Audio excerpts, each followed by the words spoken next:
പെരുവനം ആറാട്ടുപുഴ പൂരത്തോടനുബന്ധിച്ച് ഊരകത്തമ്മ തിരുവടി ക്ഷേത്രത്തിലെ പൂരം പത്രിക പ്രകാശനം നടന്നു.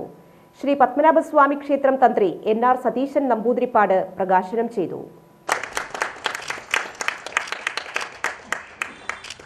ക്ഷേത്രമേൽശാന്തി ഹരി നമ്പൂതിരി ഭദ്രദീപം തെളിയിച്ചു.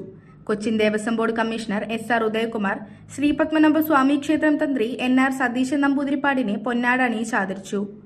ക്ഷേത്രം തന്ത്രി ബ്രഹ്മശ്രീ ഹരി നമ്പൂതിരി, മേളപ്രമാണി ചെറുശ്ശേരി പണ്ടാരത്തിൽ കുട്ടന്മാരാർ, ദേവസ്വം ഓഫീസർ സിജു വാസുദേവൻ, ഉപദേശക സമിതി secretary AK Satheesan, president VG Usha എന്നിവർ സംസാരിച്ചു. ചടങ്ങിൽ വിവിധ ക്ഷേത്രങ്ങളിലെ ഭാരവാഹികൾ, ക്ഷേത്ര ഉപദേശക സമിതി അംഗങ്ങൾ, ഭക്തജനങ്ങൾ, ക്ഷേത്രം ജീവനക്കാർ എന്നിവർ പങ്കെടുത്തു. എത്രയോ വർഷം മുമ്പ് അല്ലെങ്കിൽ സഹസ്രാബ്ദങ്ങളെന്ന് ഇപ്പോൾ അവകാശപ്പെടാവുന്ന ഒരു ദേവസംഗമം ഇപ്പോൾ ഇന്നലെ അവസാനിച്ച കുംഭമേള പോലെ ഒരു ദേവമേള എന്ന് പറയാവുന്നത് വേണമെങ്കിൽ നമ്മളുടെ ഇവിടെയാണുള്ളത്.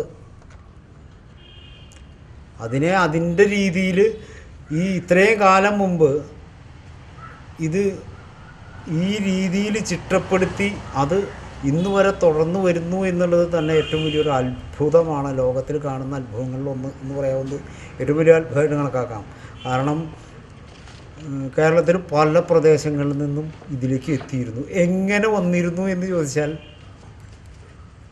ഇന്ന് തന്നെ നമുക്ക് എത്തണമെങ്കിൽ സമയങ്ങളെടുക്കുമ്പോൾ അന്നത്തെ കാലത്ത് ഇതെങ്ങനെ സാധിച്ചിരുന്നു.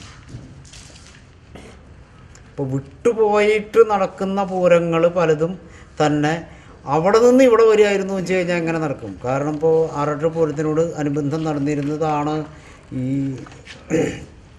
കാലടി ഭാഗത്ത് അല്ലെങ്കിൽ ഈ പെരുമ്പാവൂർ കാലടി ഭാഗങ്ങളിലുള്ള തിരുവിതാംകൂറിലെ മേഖലയിൽ കുറേ ക്ഷേത്രങ്ങൾ ഇതൊക്കെ പറയുന്നത് ഇവിടെ വന്നിരുന്നതാണ്. പിന്നീട് ഈ ക്ഷേത്രപ്രവേശനത്തിന് ശേഷമായിരിക്കും അതൊക്കെ ഇല്ലാതെ ഉണ്ടായത്, വരാതായത് എന്ന് പറഞ്ഞാൽ സമീപകാലമാണ്, 100 വർഷത്തിൻ്റെ താഴെയുള്ള.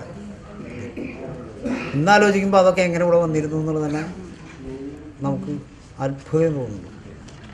ഈ വർഷത്തെ പെരുവനം ആറാട്ടുപുഴ പൂരത്തോടനുബന്ധിച്ചുള്ള അമ്മ തിരുവടിയുടെ ഈ വർഷത്തെ പൂരം പത്രികയുടെ പ്രകാശന ചടങ്ങാണ് ഇവിടെ നടന്നിരിക്കുന്നത്. ഈ വർഷത്തെ പൂരം നടക്കുന്ന ഇതിന് തൊട്ടു മുന്നോടിയായി തന്നെ ഇവിടെ നമ്മുടെ ശ്രീമൂലസ്ഥാനത്തെ നിർമ്മാണ പ്രവർത്തനം കൂടി നടക്കുന്നുണ്ട്. അപ്പോൾ നമുക്കതൊരു നല്ലൊരു വെല്ലുവിളിയാണ് ശരിക്കും ഈ പൂരം നന്നായിട്ട് നടത്തുക. അതോടൊപ്പം ശ്രീമൂലസ്ഥാനത്തിൻ്റെ നിർമ്മാണ പ്രവർത്തനങ്ങളും ഇതോടൊപ്പം നമുക്ക് പൂർത്തിയാക്കേണ്ടതായിട്ടുണ്ട്.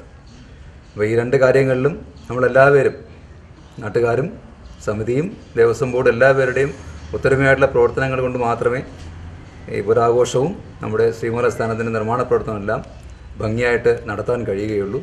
അപ്പോൾ അതിനെല്ലാവരുടെയും ഭാഗത്തുനിന്നുള്ള സഹകരണം ഉണ്ടാകണമെന്ന് മാത്രമാണ്